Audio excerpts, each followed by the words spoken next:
கடந்த பல வாரங்களாக ஜெபத்தை குறித்து இங்கே போதித்து வருகிறோம். முதலாவது, நாம் ஏன் ஜெபிக்க வேண்டும் என்பதை குறித்து போதித்தேன். கடவுளுக்கு தான் எல்லாம் தெரியுமே, நான் என்ன சொல்ல போறேன் அவருக்கு? நான் சொல்லி தான் அவருக்கு தெரியணுமா என்னுடைய தேவைகள்? ஆகவே நான் ஏன் ஜெபிக்க வேணும்? அது மட்டும் இல்லாமல், நான் என்ன கேட்டாலும் அவர் நினைத்து தான் செய்ய போகிறார், அவருடைய சித்தத்தை தான் அவர் செய்ய போகிறார். ஆகவே நான் ஜெபித்து என்ன பயன் என்று அநேகர் கேட்கிறார்கள். அதை விளக்கி சில வாரங்கள் போதித்தேன். அதன் பிறகு விசுவாசமும் ஜெபமும் என்பதை குறித்து போதித்தேன். விசுவாசமும் ஜெபமும், எப்படி விசுவாசம் ஜெபத்திலே கிரியை செய்கிறது என்று. மூன்றாவதாக ஆன்சர்ட் பிரேயர், அதாவது ஜெபிக்கும் போதெல்லாம் பதிலை பெற்றுக் கொள்கிற விதத்தில் எப்படி ஜெபிப்பது என்பதற்கு 10 வழிமுறைகளை போதித்தேன். இப்பொழுது 4ஆம் பகுதிக்கு வந்திருக்கிறோம்.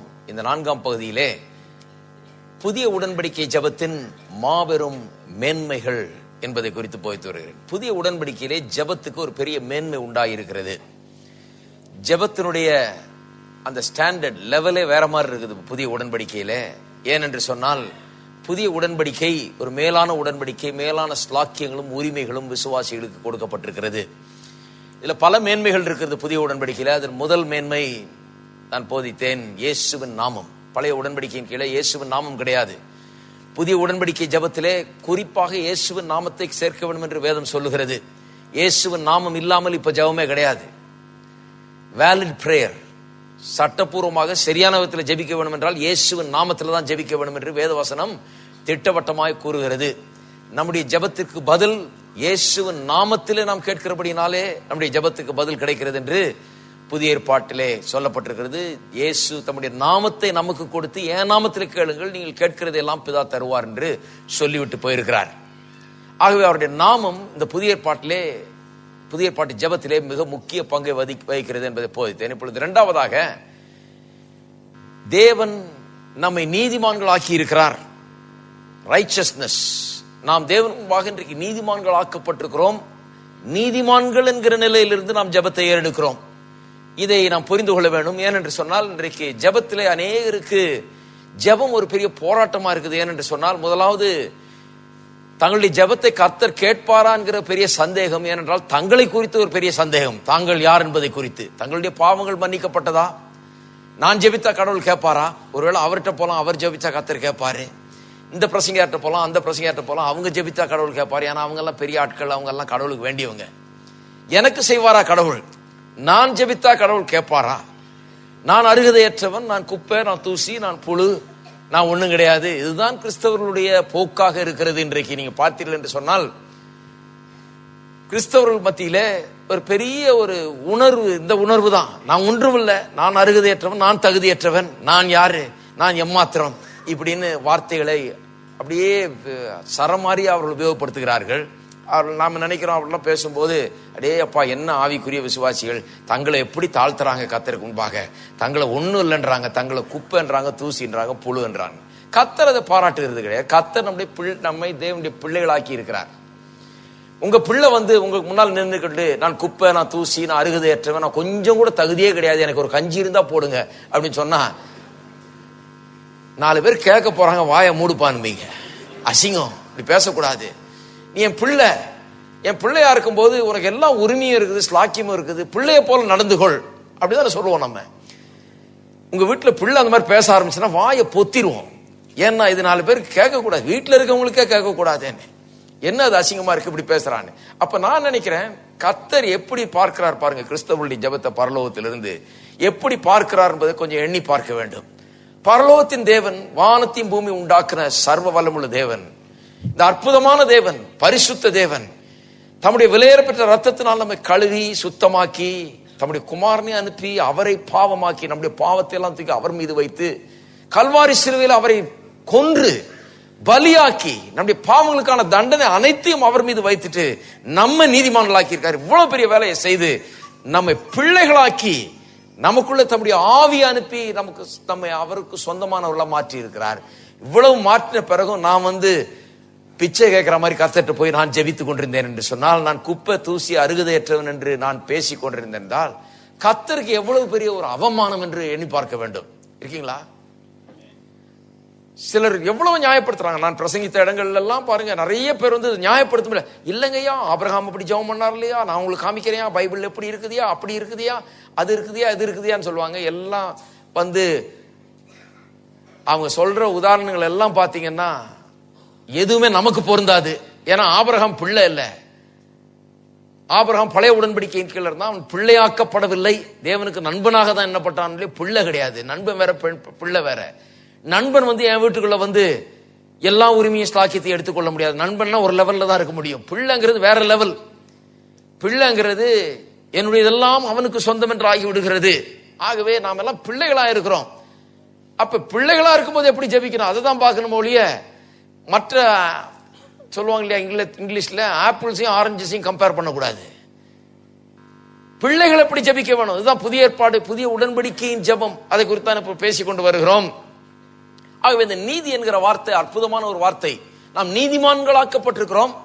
ஜெபத்தில் கர்த்தருக்கு முன்பாக வந்து நாம் ஜெபிக்கும் போது நீதிமான்கள் என்கிற ஸ்தானத்தில் நின்று தேவன் நம்மை நீதிமான்களாக்கி இருக்கிறார்.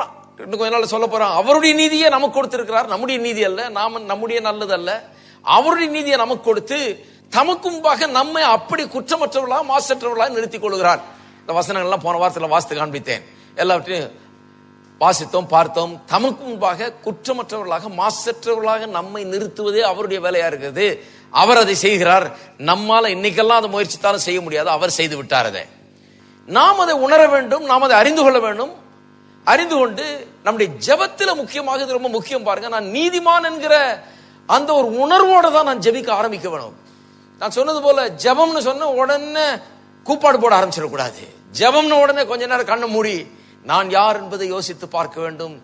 கல்வாரி சிலுவை, அங்கே சிந்தப்பட்ட ரத்தம், இயேசுவின் மரணம், அவருடைய உயிர்த்தெழுதல் என்னை என்னவாக மாற்றி இருக்கிறது என்பதை கொஞ்சம் தியானித்து பார்த்து கர்த்தரை ஸ்தோத்திரிக்க வேண்டும். நான் அவருடைய பிள்ளையா இருக்கிறபடினால கர்த்தரை ஸ்தோத்திரிக்க வேண்டும்.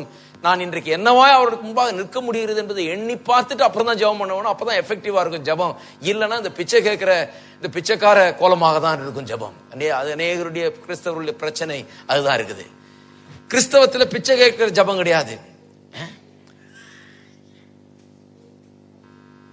அநேகர் சொல்றாங்க இல்லையா, ஒருத்தருக்கு பேர் பிச்சை.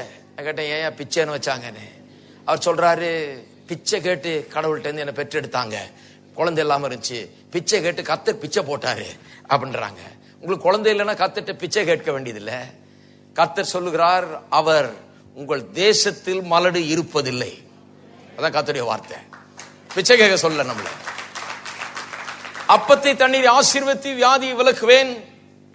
உங்கள் தேசத்துல மலடு இருப்பதில்லைன்னா ஊர்லயே இருக்காதுங்கிறாரு. தேவனுடைய மக்களுடைய, இஸ்ரவேல் மக்களுடைய தேசத்திலேயே மலடு இருக்காது. கற்பங்கள் எல்லாம் வேலை செய்யும், கற்பங்கள் எல்லாம் திறக்கப்படும், மூடப்பட்டிருக்க கற்பங்கள் கூட திறக்கப்படும். இதுக்கு ஒரு பிச்சை கேட்க வேண்டியது இல்லை, இது பிச்சைன்னு பேர் வைக்க வேண்டியதும் கிடையாது. இருக்கீங்களா? பேர் வைக்கிறதுனா நீதிமான் வேற வைங்க, பிச்சைன்னு வைக்காதீங்க. பேரே பிச்சைன்னு ஆரம்பிச்சா அப்புறம் வாழ்க்கை எப்படி இருக்கும் பாருங்க. அதனால கொஞ்சம் ஜாக்கிரதையா இருக்கணும். கர்த்தரத்துல பிச்சை கேட்க வேண்டியதில்லை. அது கேட்கறதுக்கு ரொம்ப பெரிய உன்னதமான ஒரு ஆவிக்குரிய நல்ல மாதிரி தெரியுது, கிடையாது. கர்த்தர் நம்ம பிச்சை கேட்க சொல்ல, கர்த்தர் சொல்றாரு, உன் தேசத்துல மலடு இருந்தா எனக்கு அவமானம், ஆகவே உன் தேசத்துல மலடு இருப்பதில்லை, அதை நீ விசுவாசி. நான் உன் பட்சத்துல இருக்கிறேன், உனக்கு பிள்ளையை தருவேன், நீ விசுவாசி என்று சொல்லுகிறார். ஆகவே இந்த நீதி என்கிற வார்த்தை ரொம்ப அற்புதமான வார்த்தை. இது அநேகர் சரியா புரிந்து கொள்வது கிடையாது. அவங்க என்ன நினைச்சிட்டு இருக்காங்க, நீதினா சரி நீதிமான் ஆகும்னா நம்ம இந்த வாழ்நாள் எல்லாம் முயற்சித்து எப்படியாவது சாகத்துக்குள்ள நீதிமான் ஆனாதான் பரலோகம் போகணும்னு நினைச்சிட்டு இருக்காங்க. இது ரொம்ப மிஸ் அண்டர்ஸ்டுட் வேர்டு இது. அது மட்டும் இல்லாமல் இந்த வார்த்தையின் அர்த்தத்தை சரியா புரிந்து கொள்ளாதனாலே வெற்றி வாழ்க்கையை அநேகரால் வாழ முடியவில்லை. இன்றைக்கு நீதி என்று சொன்னால் என்ன அர்த்தம் என்றால், பாவத்தில மனிதன் ஆதாம் விழுந்து போன போது எதையெல்லாம் இழந்தானோ அதையெல்லாம் தேவன் நமக்கு ரெஸ்டோர் பண்ணி கொடுத்து, நமக்கு திரும்ப கொடுத்து, அதற்கு மேலாக நம்முடைய பிள்ளைகளாகவே நம்ம மாற்றி தம்முடைய ஆவி நமக்குள்ளே வைத்து நம்மை கிறிஸ்துவுக்குள்ளாக வைக்கிறார். ஒரு பெரிய வித்தியாசம் கவனிக்க வேண்டும்.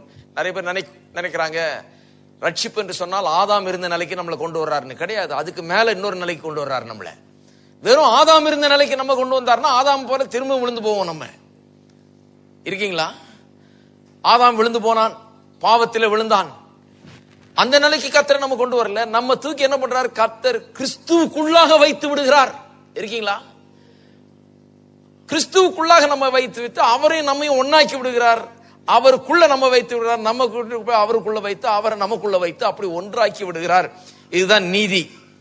இதை குறித்து பழைய ஏற்பாட்டிலே ஒரு அற்புதமான தீர்க்க தரிசனம் சொல்லப்பட்டிருக்கிறது. உங்களுக்கு ஆச்சரியமா இருக்கும், பழைய ஏற்பாட்டில் இவ்வளவு சொல்லியிருக்காங்க. இந்த நீதியை குறித்து நான் போதிக்கிற போதனைகள்லாம் புதிய ஏற்பாட்டிலே புதிய உடன்படிக்கையின் கீழே எப்பேற்பட்ட நீதி கொடுக்கப்படும் என்பதை பழைய உடன்படிக்கையின் கீழேயே எதிர்பார்த்து கொண்டிருந்தார்கள். அதை குறித்து ஆவியினால் ஏவப்பட்டு சில தீர்க்க தரிசனம் சொல்லப்பட்டிருக்கிறது. ஆகவே சிலர் சொல்றாங்க, பவுல் அப்போஸ்தலன் தாங்க இந்த ரைச்சஸ்னஸ் பற்றிலாம் போதிச்சு அவர் ஊரையே கெடுத்து வச்சுட்டாராக்கும், அதனாலதான் சாம் எழுதுற மாதிரி ஆளுங்க இதையே போட்டு நோண்டிட்டு இருக்கிறாங்க அப்படின்றாங்க. அதனால பழைய ஏற்பாட்டுல இருந்து ஆரம்பிக்க போறேன் இன்றைக்கு. பவுல் அப்போஸ்தலன் விடுங்க, அவருக்கு வருவோம் அப்புறம். பழைய ஏற்பாட்டுல இருந்து ஆரம்பிப்போம். யோபுவின் புஸ்தகம் 33ஆம் அதிகாரம் 26ஆம் வசனத்தை வாசிக்கிறேன். ஒரு அற்புதமான ஒரு தீர்க்க தரிசனம் எலிஹு என்கிற யோபு நண்பன் ஒருவனுடைய வாயிலிருந்து வருகிறது. அவனுடைய வாயின் மூலமாக தேவன் இதை சொல்லுகிறார். 26ஆம் வசனம், அவன் தேவனை நோக்கி விண்ணப்பம் பண்ணும் போது அவன் அவருடைய சமூகத்தை கம்பீரத்தோட பார்க்கும்படி அவர் அவன் மேல் பிரியமாகி அந்த மனுஷனுக்கு அவனுடைய நீதியின் பலனை கொடுப்பார். அதாவது என்ன நடக்க போகிறது என்பதை இவன் தீர்க்க தரிசனமாய் சொல்லுகிறான். எல்லாமே மாறப்போகிறது. முக்கியமா ஒரு மனுஷன் வந்து தேவன் முன்பாக வந்து ஜெபிக்கும் போது விண்ணப்பம் பண்ணும் போது எப்பேற்பட்ட விண்ணப்பத்தை அவன் ஏறெடுக்க முடியும், எப்படி நம்முடைய நிலை மாறப்போகிறது என்பதை பழைய ஏற்பாட்டிலே தீர்க்க தரிசனமா சொல்றான். அவன் தேவனை நோக்கி விண்ணப்பம் பண்ணும்போது அவன் அவருடைய சமூகத்தை கம்பீரத்தோட பார்க்கும்படி. என்ன வார்த்தைகள் பாருங்க, எல்லாம் சொல்லுங்க, கம்பீரத்தோட பார்க்கும்படி. கம்பீரத்தோடன்னு சொன்னா பிச்சை கேட்கும்படி அல்ல. அவன் அவர் தேவனை நோக்கி விண்ணப்பம் பண்ணும்போது அவருடைய சமூகத்தை எப்படி பார்ப்பானா? கம்பீரத்தோட பார்க்கும்படி அவர் அவன் மேல் பிரியமாகி. அதாவது கர்த்தர் அவன் மேல பிரியமாயிடுறாரு, அவனுக்கு ஃபேவர் கொடுக்கிறாரு, அவனுக்கு வாசலை திறந்து விடுகிறாரு, அவனை வரவேற்கிறாரு. அப்ப அவன் ஜெபிக்கும் போது அவனுடைய ஜெபத்தினுடைய நிலையே மாறிது. ஆபிரகாம் வந்து நான் தூசின்னு சொன்ன மாதிரி இல்ல, வேறொரு நிலையில மனுஷன் ஜெபிக்க போகிறான்றத யோபு அப்பவே யோபுவின் புஸ்தகத்தில் எழுதப்பட்டிருக்கிறது. என்ன சொல்லியிருக்குது? அவன் விண்ணப்பம் பண்ணும்போது அவருடைய முகத்தை சமூகத்தை கம்பீரத்தோட பார்க்கும்படி. எனக்கு அந்த வார்த்தைகள்லாம் ரொம்ப அற்புதமா இருக்குது. கம்பீரத்தோட பார்க்கும்படி. எல்லாம் கம்பீரமா உட்காருங்க பார்ப்போம் கொஞ்சம். கம்பீரத்தோட பார்க்கும்படி. அப்ப ஜெபிக்கும் போது ஒரு கம்பீரம் தேவை. அதுல விண்ணப்பம் பண்ணும்போது ஒரு கம்பீரத்தோட ஒரு மனுஷன் வருகிறானாம். கம்பீரத்தோட பார்க்கும்படி. ஏன் கம்பீரத்தோட பார்க்கிறான்? அவர் அவன் மேல பிரியமா இருக்கிறபடினாலே அவன் கம்பீரத்தோட பார்க்கிறான். கர்த்தர் அவன் அடிக்கிறதுக்கு கொல்றதுக்கு இல்ல, ஏன் வந்தேன்னு கேட்கறதுக்கு அல்ல. உனக்கு கேட்க என்ன உரிமை இருக்குது? நீ ஏன் சமூகத்தில் வந்த? அசுத்தனே நீ வெளியே போனா பரிசுத்தர் என்று அவர் சொல்லவில்லை. அவர் அவன் மேல் பிரியமா இருக்கிறபடினால் அவன் கம்பீரத்தோட அவருடைய சமூகத்தை நோக்கி பார்க்கும்படி தான் ஜெபம். இருக்கீங்களா? நீதிமானுடைய ஜெபம் அப்படிதான். நீதிமானுடைய ஜெபம் எப்படி இருக்கிறது? அவன் கம்பீரத்தோட தேவனுடைய சமூகத்தில் வந்து நின்று கம்பீரத்தோட அவருடைய முகத்தை தைரியத்தோடு பிள்ளை என்கிற ஸ்தானத்தில் நின்று பார்க்கக்கூடிய ஒரு நிலைதான் அந்த ஜெபம். அல்ல கடைசியில் என்ன சொல்லிருக்குது? அந்த மனுஷனுக்கு அவனுடைய நீதியின் பலனை கொடுப்பார் என்று. தமிழ்ல ரொம்ப சரியா வரல, ஆங்கிலத்தில் பல மொழிபெயர்ப்புகள் இருக்குது, வாசித்தால் சரியா வந்து பாருங்க. சில நேரத்தில் இதை போய் எபிரேய மொழியில் எப்படி எழுதியிருக்குன்னு பார்த்து இதெல்லாம் எடுக்கணும். ஆனா சில மொழிபெயர்ப்புல வாசித்தாலே அர்த்தம் வெளியே வந்துருது. அதுல ஒரு மொழிபெயர்ப்பு இப்படி சொல்லியிருக்குது ஆங்கிலத்திலே, he prayeth unto God and he is favorable unto him. அவன் தேவனை நோக்கி விண்ணப்பம் பண்ணுகிறானா, தேவன் அவன் மேல் பிரியமா இருக்கிறார். he is favorable unto him so that he seeth his face with joy. அவன் தேவனுடைய முகத்தை சந்தோஷத்தோடு நோக்கி பார்க்கிறானாம். பயந்துகிட்டே வரல, கண்ணீர் விட்டுக்கிட்டே வரல, சந்தோஷத்தோட நோக்கி பார்க்கிறான். கெஞ்சிக்கிட்டே வரல, பிச்சை கேட்டுக்கிட்டே வரல. தேவன் அவன் மேல பிரியமா இருக்கிறபடினாலே அவன் ஜெபிக்கும் போது தேவனுடைய முகத்தை சந்தோஷத்தோட நோக்கி பார்க்கிறானாம். அப்புறம் சொல்லி இருக்குது, and he, இதான் ரொம்ப முக்கியம், and he restoreth unto man his righteousness. தமிழ்ல எப்படி வந்திருக்கு? அந்த மனுஷனுக்கு அவனுடைய நீதியின் பலனை கொடுப்பார் போது அப்படியே மாறிடுது பாருங்க. சில நேரத்தில் மொழிபெயர்ப்புல கொஞ்சம் கவனிக்கலன்னா அவனுடைய நீதியின் பலனை கொடுப்பார்னா இவன் நல்லா இருந்தான்னா அவனுக்கு என்னமோ கொடுப்பார்ன்ற மாதிரி இருக்கு. அப்படி அல்ல. என்ன சொல்லி இருக்குது? அவனுடைய நீதியை அவனுக்கு திரும்ப கொடுப்பார். he restoreth unto man his righteousness. அவன் முன்பு பாவத்தில் விழும் முன்பதாக தேவன் முன்பாக எப்படி நின்னானோ, நிற்கக்கூடிய திராணி உடையவனா இருந்தானோ, ஏதேன் தோட்டத்தில் ஆதாம் ஏவாள் இருவரும் ஒவ்வொரு நாளும் தேவனோடு கூட உலாவி அங்கே சஞ்சரித்தார்களோ, எப்படி சஞ்சரித்தார்களோ அது போலவே தேவனுடைய சமூகத்தை சந்தோஷத்தோடு நோக்கி பார்ப்பதற்கு, கம்பீரத்தோடு நோக்கி பார்ப்பதற்கு அவன் மேல் அவர் பிரியமாயிருக்கிறார். அப்பேற்பட்ட ஒரு நீதியை அவனுக்கு திரும்ப தர்றார். அப்படிப்பட்ட ஒரு ஸ்தானத்தை, நிலையை அவனுக்கு திரும்ப உண்டு பண்ணுகிறார் என்கிற அர்த்தத்திலே தான் இங்க சொல்லி இருக்குது. அப்ப 3 காரியங்கள் சொல்லி இருக்கு. 1, அவன் ஜெபிக்கும் போது அவனுடைய ஜெபத்தை கர்த்தர் கேட்கிறார். 2, தேவனுடைய முகத்தை அவன் சந்தோஷத்தோடு நோக்கி பார்க்க முடிகிறது, அல்லது கம்பீரத்தோடு நோக்கி பார்க்க முடியுது. அதில் ஐக்கியம் இருக்கிறது, தேவனோடு ஐக்கியமாயிடுறான். 3வது, அவனுடைய நீதி அவனுக்கு திரும்ப கொடுக்கப்படுகிறது. இதுதான் கல்வாரி சிலுவையிலே நடந்தது. 2 கொரிந்தியர் 5:21 போன வாரத்தில் வாசித்தேன்.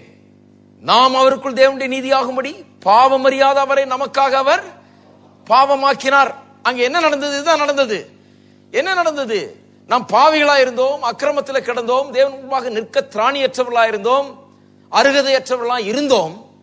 ஆனால் கல்வாரி சிலுவையிலே நம்முடைய பாவங்களை எல்லாம் தூக்கி இயேசு மீது வைத்து அவரை அங்கே தண்டித்து அவரை பாவமாக்கி நம் மீது அவருடைய நீதியை வைத்துட்டார். நம்முடைய பாவத்தை அவர் மீது வைத்துட்டு அவருடைய நீதியை தூக்கி நம் மீது வைத்து விட்டார்.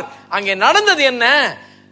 அப்படி அவர் செய்ததனால் அதை விசுவாசிக்கிற ஒவ்வொருவரும், அதனால்தான் சொல்லி இருக்குது ரோமர் 1:17 விசுவாசத்தால் நீதிமான் பிழைப்பான். அப்ப விசுவாசத்தின் நிலை என்ன இன்றைக்கு? இயேசு கல்வாரி சிலுவையில் எனக்காக மரித்தார், என்னுடைய பாவங்களை அவர் சுமந்து கொண்டார், அவருடைய நீதி எனக்கு கொடுத்திருக்கிறார். என்னுடைய பாவங்களை அவர் சுமந்து கொண்டார் என்பதை ரொம்ப வலியுறுத்துறோம். அவருடைய நீதி எனக்கு கொடுக்கப்பட்டிருக்கிறது என்பதை கிறிஸ்தவ சபையில வலியுறுத்துறது அவ்வளவு கிடையாது. அதான் பிரச்சனைங்க. என்னுடைய பாவங்களை சுமந்து கொண்டது மட்டுமல்லாமல் அவருடைய நீதி எனக்கு கொடுத்திருக்கிறார். விசுவாசி நீதிமான் விசுவாசத்தால் பிழைப்பான். அப்ப நான் அவரை விசுவாசித்திருக்கிறேன். என்ன விசுவாசித்திருக்கேன்? என்னுடைய பாவங்களை சுமந்தார், அவருடைய நீதி எனக்கு கொடுத்திருக்கிறார் என்பதை நான் விசுவாசிக்கிறேன். அப்ப அங்க என்ன நடந்தது? நான் நீதிமானாக்கப்பட்டு விட்டேன். என்னுடைய பாவங்கள் எல்லாம் கல்வாரி சிலுவையில் இயேசு மீது வைக்கப்பட்டது, அவருடைய நீதி எனக்கு இப்பொழுது கொடுக்கப்பட்டிருக்கிறது. அப்படியானால் இயேசு எப்படி பிதாவுடைய முகத்தை கம்பீரத்தோடு ஜெபத்திலே பார்த்தாரோ, இருக்கீங்களா? அது போலவே அவருடைய நீதியை நான் பெற்றிருக்கிறபடினாலே நானும் அவருடைய முகத்தை கம்பீரத்தோடு பார்க்கக்கூடிய ஒரு நிலைக்குள்ளாக வந்திருக்கிறேன். இதுதாங்க ரட்சிப்பு. ரட்சிப்புன்னு சொன்னா ஏதோ என் பாவத்தை மன்னிச்சுட்டு சரி வா இப்படி ஓரமா இருந்துக்க, அப்ப வேணா பிச்சை கேளு, உனக்கு கொஞ்சம் தூக்கி போடுறேன், மேஜையிலிருந்து விழுகிற பருக்குகளை சாப்பிட்டுட்டு போன்னு சொல்லல அவர். அப்படி அது இல்ல ரட்சிப்பு. அநேக கிறிஸ்தவர்களுக்கு ரட்சிப்புனா அப்படிதான் புரிந்து வைத்துக் கொண்டிருக்காங்க. ஏதோ கர்த்தருடைய மேஜை பக்கத்துல ஓரமா உட்காந்து கீழே விழுறியா சாப்பிட்டு போலான்னு அதுக்கு ஒரு வசனத்தையும் காமிச்சிருவாங்க. கிடையாது. கர்த்தருடைய மேஜையில உட்கார்ந்து அவருடைய பந்தியிலே உண்ணக்கூடியவர்களாய் நம்ம வைத்திருக்கிறார். என் சத்துருக்களுக்கு முன்பாக ஒரு பந்தியை எனக்காக ஆயத்தப்படுத்தி, கர்த்தருடைய ஆசீர்வாதம் என்கிற பெரிய மேஜையில பந்தியை ஆயத்தப்படுத்தி, ஆவிக்குரிய சரீர பிரகாரமான மனதுக்குரிய குடும்பத்திற்குரிய பொருளாதாரத்திற்குரிய எல்லா ஆசீர்வாதங்களையும் அந்த அருமையான பேங்க்வெட் டேபிள்ல வைத்து விட்டு என்னை சாப்பிட சொல்லுகிறார். என்னுடைய விரோதியாகிய பிசாசு அங்கு நின்று பார்த்து கொண்டிருக்கிறான். சத்துருக்களுக்கு முன்பாக எனக்கு ஒரு பந்தியை ஆயத்தப்படுத்தி, பிசாசு ஆச்சரியப்பட்டு பார்த்து கொண்டிருக்கத்தக்கதாக எனக்கு கர்த்தர் ஒரு பந்தியை ஆயத்தப்படுத்தி என்னை அவரோடு கூட உட்கார வைத்து சாப்பிட வைக்கிறார். அதுதாங்க ரட்சிப்பு. ரட்சிப்புன்னு சொன்னா ஏதோ நான் வாழ்நாள் எல்லாம் பிச்சை கேட்டு அப்பப்ப ஏதாவது வேணா கர்த்தர்ட்ட பிச்சை கேட்டு பெற்றுக் கொள்ளலாம் என்றல்ல. அதெல்லாம் ஜெபம். ஜெபம் என்கிறது கர்த்தருடைய மேஜையில கர்த்தரோடு கூட உட்கார்ந்து இருப்பது, கர்த்தருடைய ஆசீர்வாதத்தில் பங்குள்ளவன் என்பதை நான் உரிமையோடு பெற்றுக் கொள்வது, என்னுடைய தேவைகள் எல்லாம் அந்த மேஜையிலிருந்து நான் எடுத்துக் கொள்வது. இருக்கீங்களா? உங்க வீட்டுல உங்க பிள்ளை சாப்பிடுறதுக்கு பெரிய பர்மிஷன் தேவையில்லை. அங்க இருக்கிறதெல்லாம் அவனுக்கு தெரியும். அதனாலதான் திடீர்னு போனீங்கன்னா ஒண்ணும் இல்லை, எல்லாம் சாப்பிட்டு முடிச்சுட்டான். ஏனென்றால் உரிமை. ஸ்லாக்கி அவனை சாப்பிடாதேன்னு சொல்ல முடியாது. அதே நிலையில தான் நாம் தேவன் முன்பாக நிற்கிறோம். இதுதான் புதிய உடன்படிக்கையின் ஸ்லாக்கியம். என்னவென்றால் ஏதோ பாவம் மன்னிக்கப்பட்டு, ஏதோ தேவனுடைய ராஜ்யத்தில் சேர்க்கப்பட்டு, ஏதோ அப்பப்ப பிச்சை கேட்டுக்கல, தேவனுடைய பிள்ளைகளாக ஆக்கப்பட்டு பெரிய ஸ்லாக்கியம் உரிமை நமக்கு கொடுக்கப்பட்டிருக்கிறது. சரி, அப்ப யோபு 33:26 ஜெபம் பண்ணும் போது எப்படி அவன் கம்பீரத்தோடு தேவனுடைய முகத்தை பார்க்க முடியும்? அவனுடைய நீதி அவனுக்கு திரும்ப கொடுக்கப்படுகிறதுனாலதான் இப்படி ஜெபமே மாறிடுது, கம்பீரத்தோட பண்ற ஜெபம் ஆயிடுது என்கிறதே அப்பவே தீர்க்க தரிசனமாக அவன் சொன்னான் இப்படி ஆக போகிறது என்று. அந்த அந்த அதிகாரத்தில் பார்த்தீர்கள் என்றால் இன்னும் சில காரியங்கள்லாம் சொல்றான் தீர்க்க தரிசனமா.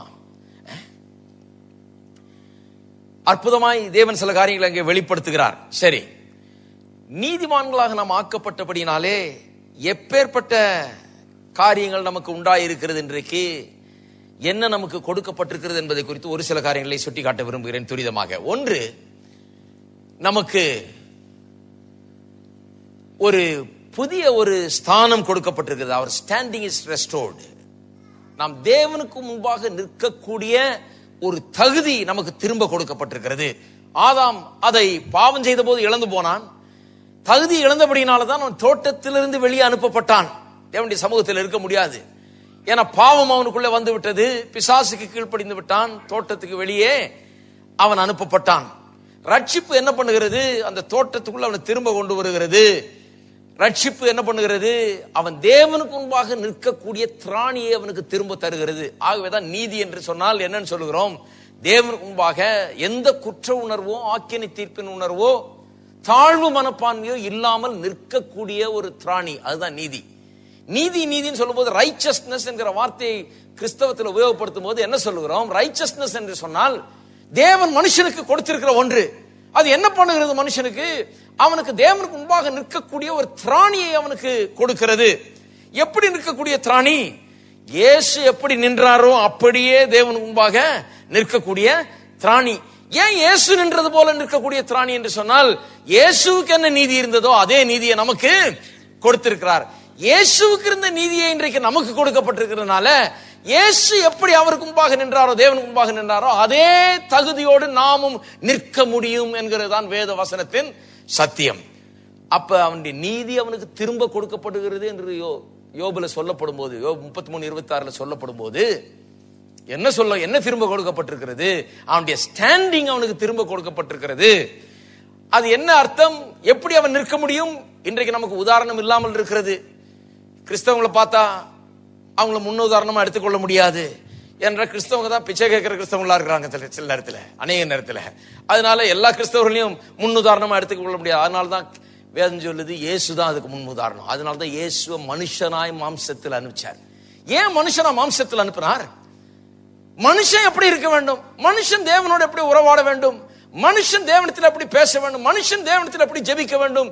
மனுஷன் எப்படி கேட்டு பெற்றுக்கொள்ள வேண்டும் என்பதை இந்த மனுஷனை பார்க்கிறதன் மூலமா நாம் பார்க்கலாம் மனுஷன் எப்படி இருக்க வேண்டும் என்று. மனுஷன் எப்படி இருக்கணும்னு சும்மா எல்லா மனுஷனையும் பார்த்து சொல்லாதீங்க. எல்லா மனுஷரும் மனுஷரை போல இருக்கிறது இல்ல. மனுஷன்னா எப்படி இருக்கணும்னா இப்படிதான் இருக்கணும்னா இயேசுவை பார்த்தால் தான் மனுஷன் எப்படி இருக்கணுங்கிறத கண்டுகொள்ளலாம். அதற்காக தான் மாம்ச ரூபத்தில் அனுப்பிச்சார்.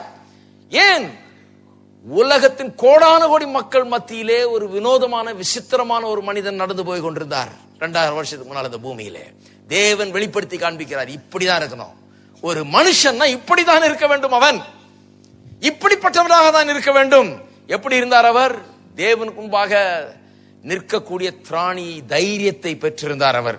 பிசாசுக்கு முன்னால தைரியம். எல்லாரும் பிசாசுக்கு பயந்து கிடந்தார்கள். இன்னைக்கு உலகத்துல பாருங்க, எல்லாருக்கும் பிசாசுன்னு ஒரு பெரிய பயம் பாருங்க. இதுல கிறிஸ்தவர்கள் எடுத்தீங்கன்னா அவங்களுக்கு அதை விட பெரிய பயம். உலகத்துல இருக்கவங்களே தேவலாம் போல இருக்கு. பிரதர் ஏதோ பில்லி சூன்யம் பண்ணிட்டாங்க போல இருக்கு, பிரதர் மந்திரவாதம் பண்ணிட்டாங்க. இதேதான் பொழப்பு பாருங்க கிறிஸ்தவர்களுக்கு. சில நேரத்துல பில்லி சூன்யம் பண்ணிட்டாங்க, மந்திரவாதம் பண்ணிட்டாங்க, பில்லி சூன்யம் இதேதான். பிசாசை குறித்த ஒரு பெரிய பயம் உலகத்தில் இருக்கிறவர்களை காட்டிலும் அதிகமான பயம் நான் நினைக்கிற கிறிஸ்தவ மக்களிடத்தில் இருக்கிறது. ஏன் என்று சொன்னால் அவர்களுக்கு இந்த நீதி என்றால் என்ன என்றே விளங்கவில்லை. தேவனுக்கு முன்பாக நிற்கக்கூடிய தைரியம் மட்டுமல்ல, தேவனுக்கு முன்பாகவே நான் தைரியமாய் நிற்கிறேன் என்றால் பிசாசெல்லாம் என்ன? தேவன் எனக்கு பிதாவா இருக்கிறார், நான் அப்படி பிள்ளையா இருக்கிறேன், அப்படி குடும்பத்தில் இருக்கிறேன், அவர் எனக்குள்ள இருக்கிறார், நான் அவருக்குள்ள இருக்கிறேன். அப்ப பிசாசு எம்மாத்திரம்? எல்லாம் நான் மாத்திரம் தான் சொல்றாங்களே ஒழிய கிறிஸ்தவர்கள் பிசாசு எம்மாத்திரம் சொல்ற ஆளு காணோம்.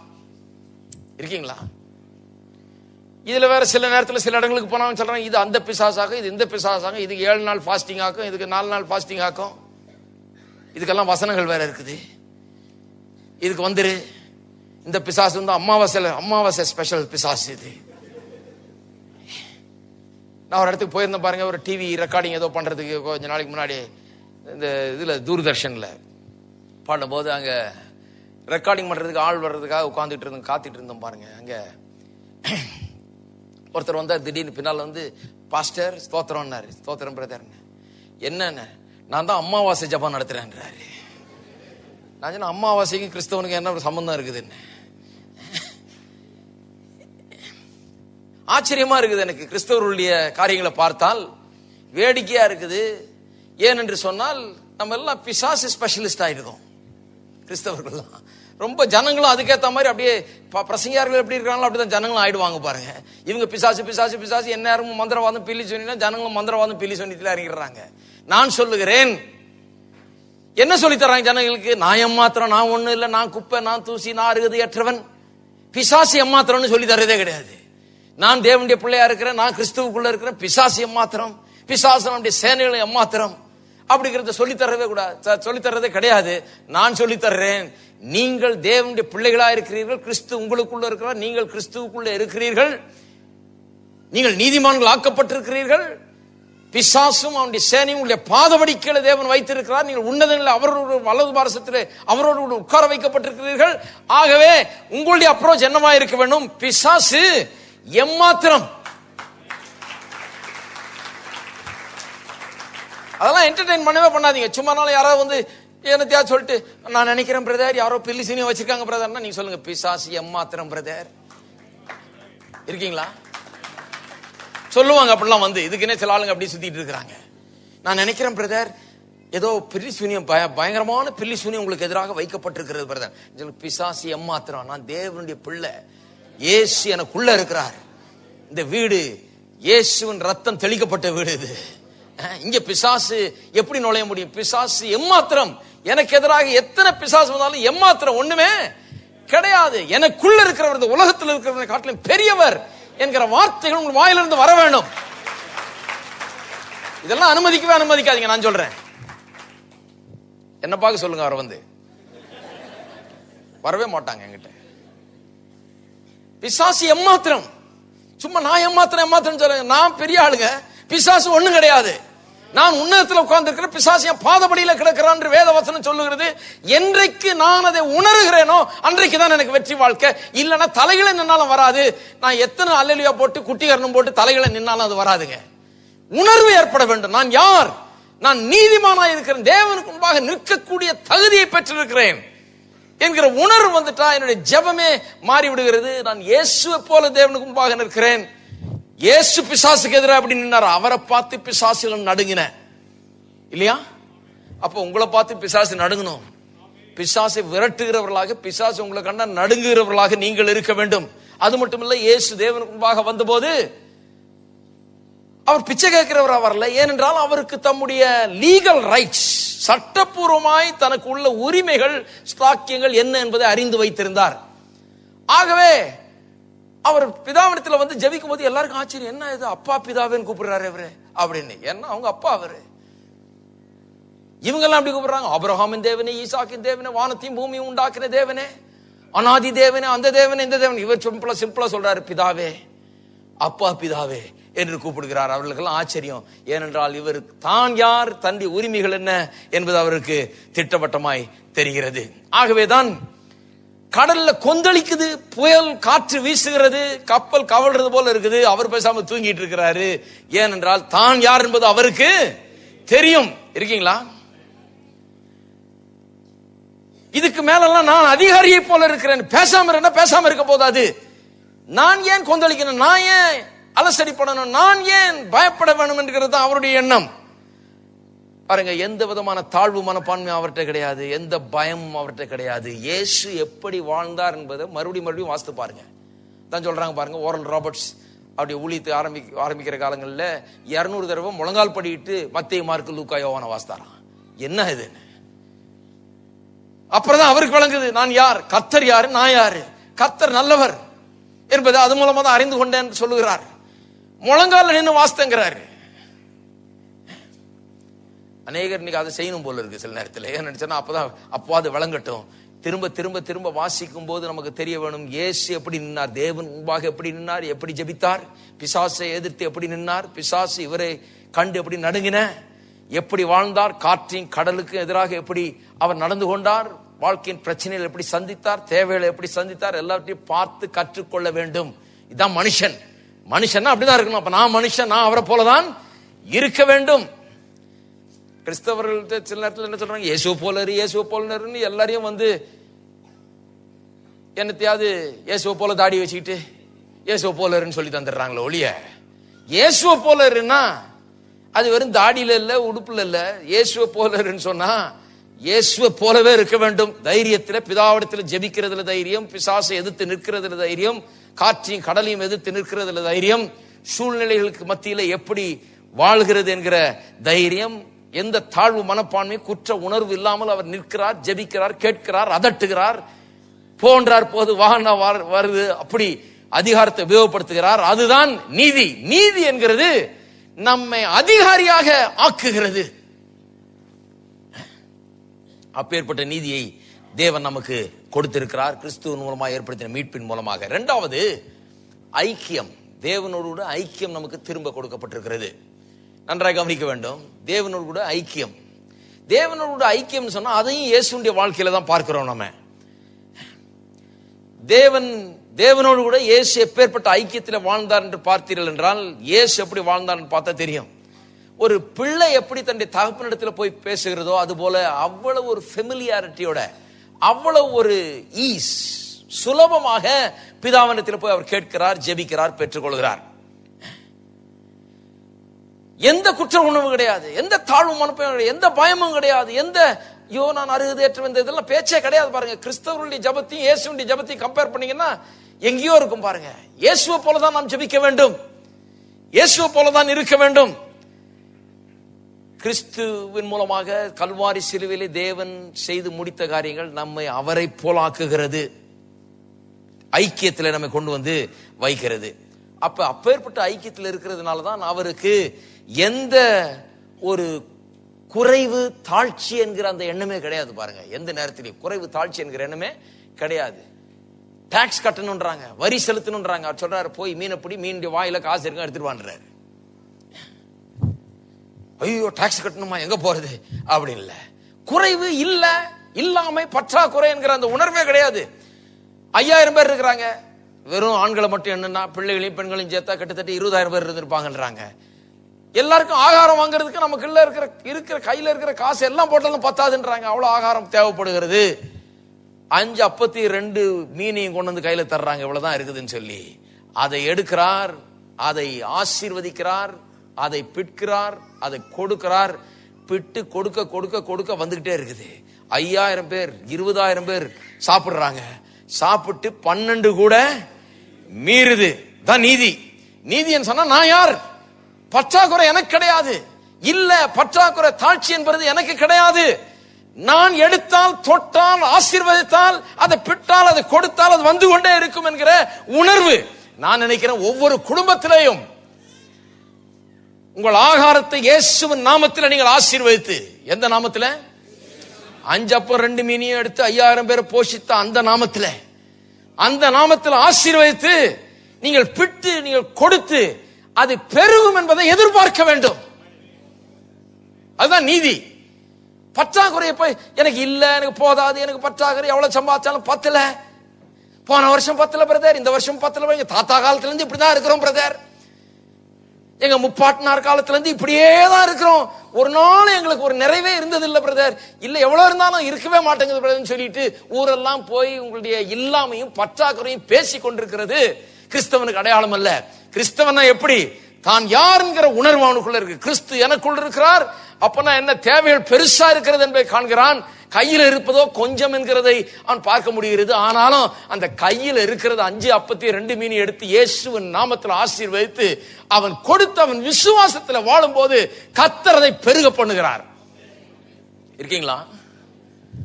அப்ப உங்களுடைய சம்பளத்தை கொண்டு வந்து அந்த 5 அப்பம் 2 மீன் மாதிரி என்ன பண்ணும்? கொஞ்சம் கொஞ்சம் பிரதர், பெரிய தேவை, பில் எல்லாம் பெருசா இருக்குது பிரதர், இவ்வளவுதான் இருக்குது, இது எம்மாத்திரம்னு சொல்லிட்டு இருக்க கூடாது. இதை எடுத்து இயேசுவின் நாமத்தை இதன் மேல உச்சரித்து ஒவ்வொரு நாளும் இயேசுவின் நாமத்தில் எடுத்து செலவழிக்கும் போது நான் சொல்லுகிறேன் 31ஆம் தேதி வரைக்கும் இருக்கும். 12 கூட மீறின மாதிரி சேமிப்பதற்கும் காசு மீதம் இருக்கும். இதை கேட்கும் போது கிறிஸ்தவங்க கிரிட்டிசைஸ் பண்ணுவாங்க, எனக்கு தெரியும். ஆனா அது பண்றது கிடையாது. அவங்க பண்ணால் நிச்சயமா நடக்கும் என்று நான் சொல்லுகிறேன். ஒவ்வொரு வீடும் அப்படி இருக்க வேண்டும். மனுஷனா எப்படி இருக்கணும் அவர் காமிக்கிறார். 5 அப்பம் 2 மீன் எடுத்து விட்டு போஷித்து எல்லாரையும் மீதி 12 கூட நிரப்பி காண்பிக்கிறாரு. ஏனென்றால் எல்லா பற்றாக்குறைக்கு இல்லாமைக்கும் மேல ஆண்டவராக இவர் இருக்கிறார். அது எல்லாவற்றையும் போக்கக்கூடியவராக இருக்கிறார். எல்லாவற்றின் மேல அதிகாரம் உள்ளவராக இருக்கிறார். இவர் ஆசீர்வதித்து இவர் பெற்று கொடுத்தால் அது பெருகும். அப்படிதான் அது. உங்க வீட்டு பண்ட பாத்திரங்களும் அப்படித்தான், உங்க பேங்க் அக்கவுண்ட் அப்படித்தான், உங்கள் சம்பாத்தியம் அப்படித்தான், உங்க கையில் இருக்க காசும் அப்படித்தான். கொஞ்சம் கொஞ்சம் சொல்லாதீங்க. இயேசு நாமத்தை சொல்லிக் கொண்டே இருக்கும்போது அது பெருகும்.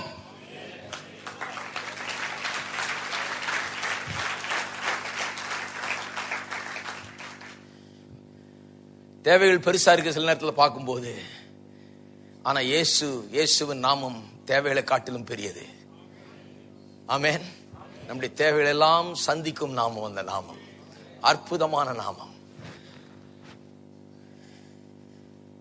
ஆகவே அவர்கிட்ட குறைவு பற்றாக்குறை எண்ணமே கிடையாது. ஏனென்று சொன்னால் தான் நீதிமான், தேவனுக்கு முன்பாக நிற்க திராணி உள்ளவன், தேவனிடத்தில் எதையும் கேட்டு பெற்றுக் கொள்ளக்கூடியவன், நான் கேட்டா எதுவும் நடக்கும் என்கிற அந்த ஒரு எண்ணம் அவருக்குள்ள பாருங்க. அதனாலதான் பற்றாக்குறை அவர் பேசுறது கிடையாது. அவருக்கு தெரியாதா கையில் காசெல்லாம் போட்டாலும் வாங்க முடியாதுன்னு? இவன் புதுசா நியூஸ் சொல்ற மாதிரி போய் சொல்றாங்க சீஷர்கள்.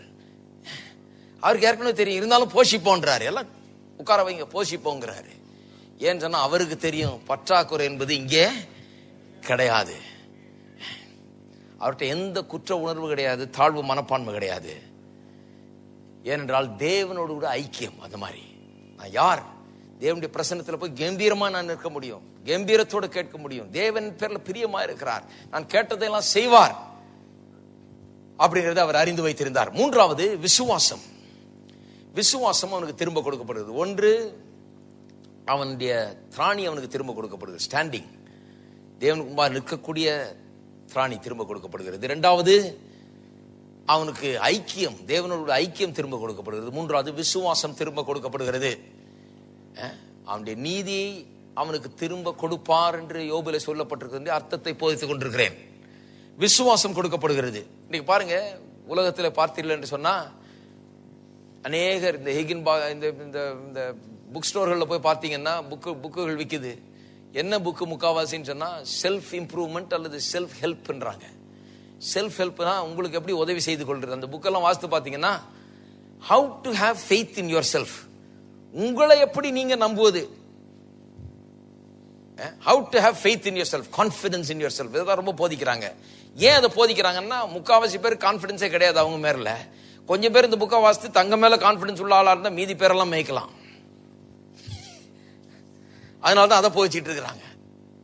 உங்களை நீங்க எப்படி நம்புறது, அதுதான் இங்க சப்ஜெக்ட். அநேகருடைய தோல்வி இன்னைக்கு என்னன்னா தங்களை நம்புறது கிடையாது, தங்க மேல ஒரு பெரிய நம்பிக்கை கிடையாது, தங்களை குறித்த ஒரு நல்ல பெரிய எண்ணம் கிடையாது, தாங்கள் யாருங்கிற ஒரு எண்ணம் கிடையாது. தங்களை குறித்த ஒரு பெரிய மேன்மையான எண்ணம் வந்துட்டாலே வாழ்க்கையில் ஒரு பெரிய மாற்றம் ஏற்படக்கூடும். அதுதான் இன்றைக்கு உலகத்தில் இருக்கிறவங்க எல்லாம் போதித்துக் கொண்டிருக்கிறார்கள். உங்களை நம்புங்க, உங்களுக்கு இது முடியும் அது முடியும் அப்படின்னு சொல்லிட்டு இருக்கிறாங்க. இயேசுவை பாருங்கள். இயேசு அவர் எப்படிப்பட்டவராக இருந்தாலும் அவருக்கு விசுவாசம் தேவையில்லை. விசுவாசம் அவருடைய தேவையில்லை ஒன்று அல்ல. அநேக சொல்றாங்க எனக்கு விசுவாசம் தேவை பிரதர். விசுவாசம் இயேசுவுக்கு தேவைப்படலை. ஏனென்று சொன்னால் அவருக்கு எல்லா விசுவாசமும் இருந்தது. அவர் யார் என்பதை அறிந்திருந்தார். அதுதான் விசுவாசம். நான் யார், எங்கிருந்து வந்திருக்கிறேன், எதற்காக வந்திருக்கிறேன், என்னுடைய வேலை என்ன, யார் என்னை அனுப்பினது, நான் எதை செய்ய முடியும், எதை செய்ய அழைக்கப்பட்டிருக்கிறேன், இதை குறித்த அறிவு. கர்த்தர் அனுப்பி இருக்கிறார், இந்த உலகத்தில் ஒரு நோக்கத்துக்காக பிறந்திருக்கிறேன், இதை தான் நான் செய்ய வேண்டும், இதை செய்யும் போது கடவுள் என்னோட இருக்கிறார், எல்லா காரியம் வாய்க்க பண்ணுகிறார், அப்படிப்பட்ட அறிவு, அதுதான் விசுவாசம். பாருங்க, அவர் ஆகவேதான் தன்னம்பிக்கையோடு நடக்கிறார், கம்பீரத்தோடு நடக்கிறார். யாரை பார்த்து அவர் பயப்படுகிறது கிடையாது. ஆனா அவர் அப்படி நடந்தது மட்டும் இல்லாமல் மனுஷனை பார்த்து சொல்லுகிறார், எவனாகிலும் இந்த மலையை பார்த்து நீ பெயர்ந்து சமுத்திரத்திலே தள்ளுண்டு போ என்று சொன்னால் சொல்றாரு, என்ன போல நீயும் இருக்க முடியும். அத்தி மரத்தை பார்த்து இனிமேல் ஒருவனும் உன்னிடத்திலே புசியாது கனி புசியாது இருக்க கடவன் சொன்னாரு. அது அப்படியே ஆயிற்று. அவர் சொன்னபடியே ஆயிற்று. அடுத்த நாள் பார்த்தா எல்லாம் பட்டு போயிட்டு பாருங்க. அவர் சொல்றாரு, அதை செய்து முடிச்சுட்டு சொல்றாரு, எவனாகிலும் இந்த மலையை பார்த்து, நான் அத்தி மரத்தை பார்த்து பேசுறது போல நீ இந்த மலையை பார்த்து, எவனாகிலும், எல்லாரும் சொல்லுங்க எவனாகிலும். அப்ப என்ன சொல்றாரு, நான் ஏதோ ஒரு ஸ்பெஷல் மனுஷன், ஒரு விசேஷமான மனுஷன், நான் அத்தி மரத்தை பார்த்து சொன்னோன்னு அத்தி மரம் அப்படி ஆயிடுச்சுன்னு நினைக்காதீங்க. எவனாகிலும் யார் வேணா பண்ணலாம் இதை. அப்ப அவர் என்ன சொல்றாரு, உங்களுக்கு உங்க மேல நம்பிக்கை இல்லை, உங்களுக்கு நீங்க பண்ண முடியுங்கிற நம்பிக்கை இல்லை, அதுதான் பிரச்சனை. அதுதான் உங்களை அழுத்தி கொண்டிருக்கிறது, உங்களை பிரச்சனை கொடுத்து கொண்டிருக்கிறது. உங்கள் பிரச்சனையெல்லாம் உங்க மேல தலை மேல உட்கார்ந்துட்டு இருக்கிற காரணம் என்ன? நான் போன்னு சொன்னா போகும் என்கிற அந்த நம்பிக்கை உங்களுக்கு கிடையாது. அதுவும் ஜெபத்தை பற்றி தான் அப்படி சொல்றாரு. எவனாகிலும் இந்த மலையை பார்த்து நீ பேர்ந்து சமுத்திரத்தில் தள்ளுண்டு போ என்று சொல்லி தான் சொன்னபடியே ஆகும் என்று தன் இருதயத்தில் சந்தேகப்படாமல் விசுவாசித்தால் அவன் சொன்னபடியே ஆகும். ஆதலால் நீங்கள் ஜெபம் பண்ணும் போது எவைகளை கேட்டுக்கொள்வீர்களோ அவைகளை பெற்றுக்கொள்வோம் என்று விசுவாசிங்கள். அப்பொழுது அவைகள் உங்களுக்கு உண்டாகும். பாருங்க, ஜெபத்தை பற்றி தான் சொல்றாரு. அப்ப என்ன சொல்றாரு, நான் மட்டும் இல்ல, நீங்களும் என்ன போலவே இருக்கலாம். நான் அத்தி மரத்தை பார்த்து பேசி நான் சொன்னது போல அது ஆனது மட்டும் கிடையாது. நீங்கள் ஒவ்வொருவரும் எல்லாருக்கும் நம்பிக்கை ஊட்டுறாரு பாருங்க. நீங்க அப்படி உங்களை பாருங்கள், உங்களை அப்படி காணுங்கள், உங்களை குறித்து அப்படி எண்ணுங்கள். மலையை பார்த்து நான் எப்படி பேசுறேன் அது போல நீங்களும் பேசலாம் என்பதை எண்ணி பாருங்கள். அப்படி உங்களை அப்படிப்பட்ட ஒரு கண்ணோட்டத்தோடு உங்களை பாருங்கள் என்று சொல்லுகிறார். ஆனா இன்னைக்கு அநேக விசுவாசிகள், எப்பேற்பட்ட விசுவாசிங்கன்னா, தோமாவை போல நான் பார்த்து அப்படி விழாவிலே என் கையை வைத்து, அவர் ஆணி காயப்பட்ட இடத்துல என் கையை வைத்து நான் பார்த்தால்தான் விசுவாசிப்பேன்ற ஆளுகள், அப்பேற்பட்ட ஆட்கள். அதான் சென்ஸ் நாலேஜ் ஃபெய்த்ன்றது. சென்ஸ் நாலேஜ் ஃபெய்த்துக்கும் ரெவலேஷன் நாலேஜ் ஃபெய்த்துக்கும் பெரிய வித்தியாசம் இருக்குது. அதுதான் இயேசு போதிக்கிறார். அவர் சொல்றாரு, பேதுரு சொல்றான், பார்த்துட்டு சொல்றான், பட்டு போனதை பார்த்துட்டு சொல்றான், ஆண்டவரே நீர் சபித்த மரம் பட்டு போயிட்டு என்று. அப்ப சொல்றாரு, தேவனுடைய விசுவாசத்தை உடையவனாயிரு. அப்ப நீ சென்ஸ் நாலேஜ் ஃபெய்த் வச்சிருக்கிற, பார்த்தோன்னு நம்புற ஆள் நீ. பார்த்ததுனால நம்புறேன். நான் எப்போ சொன்னனோ அப்படியே ஆயிட்டுன்னு நான் நம்புறேன். இதுதான் ரெவலேஷன் நாலேஜ். அநேக கிறிஸ்தவர்கள் இன்றைக்கு சென்ஸ் நாலேஜ் கிறிஸ்தவர்கள், அதாவது கண் பார்த்து கை தொட்டு உணர்ச்சி ஏற்பட்டதான் அவர்கள் விசுவாசிக்க கூடிய. நான் பார்க்கணும், நான் கேட்கணும், நான் தொடணும், நான் உணரணும் அப்படிங்கிறவங்க, அப்பதான் நான் விசுவாசிப்பேன். அதனாலதான் பாருங்க, அநேருக்கு ஏதாவது பெரிய அற்புதம் நடந்தாதான் ஒரு நம்பிக்கையே வரும் கிறிஸ்தவர்களுக்கு. ஏன்னா அவங்க சென்ஸ் நாலேஜ் கிறிஸ்தவர்கள். சென்ஸ் நாலேஜ் கிறிஸ்தவர்களா இருந்தால் பத்தாது, ஏனென்றால் அது வெற்றி வாழ்க்கைக்கு வழிவகுக்காது. ரெவலேஷன் நாலேஜ் கிறிஸ்தவர்களா இருக்கணும். வெளிப்பாட்டின் அறிவு, நான் சொன்ன உடனே சொன்னபடி ஆகும் என்கிற கிறிஸ்தவர்கள் தான் அற்புதங்களை தங்களுடைய வாழ்க்கையிலே நடப்பிக்கிறவர்களா இருப்பார்கள். அற்புதத்தை பார்த்தா நான் நம்புறேங்கிறது பெரிய காரியங்கள் இல்ல. நான் சொன்ன அற்புதம் நடக்கும், நான் சொன்னது அப்படியே நடக்கும் என்று விசுவாசிக்கும் போது அற்புதத்தை நடப்பிக்கிறவர்களாக நாம் மாறுகிறோம். இருக்கீங்களா? சென்ஸ் நாலேஜ் கிறிஸ்தவர்களுக்கு இன்றைக்கு குறைவே கிடையாது, நிறைய இருக்கிறாங்க உலகம் முழுக்க. ரெவலேஷன் நாலேஜ் ஃபெய்த் உள்ளவர்கள், revelation knowledge faith. Sense knowledge ஃபெய்த்துக்கும் ரெவலேஷன் நாலேஜ் ஃபெய்த்துக்கும் பெரிய வித்தியாசம் இருக்குது. சென்ஸ் நாலேஜ் என்றால் இந்த ஐம்புலன்களின் அறிவினால் அறிந்து கொண்டு அதை விசுவாசிப்பது, கண்ணில் பார்த்து காதில் கேட்டு விசுவாசிப்பது. ரெவலேஷன் நாலேஜ் ஃபெய்த் என்று சொன்னால் தேவனுடைய வார்த்தையிலே சொல்லப்பட்டிருக்கிற காரியங்களை வெளிப்பாடாக பெற்றுக்கொண்டு இவைகள் உண்மை என்று உணர்ந்து அறிந்து கொள்வது தான் ரெவலேஷன் நாலேஜ் ஃபெய்த். இருக்கீங்களா? சரி, நான்காவது, சமாதானம் அவனுக்கு திரும்ப கொடுக்கப்படுகிறது. நீதி திரும்ப கொடுக்கப்படும் போது விசுவாசம் மட்டுமல்ல, தேவனோடு கூட சமாதானம் திரும்ப கொடுக்கப்படுகிறது. வாசிப்போம். இந்த உலகம் பாருங்க, சமாதானம் அற்ற ஒரு உலகமாய் இருக்கிறது. சமாதானத்தை ஜனங்கள் தேடிக்கொண்டு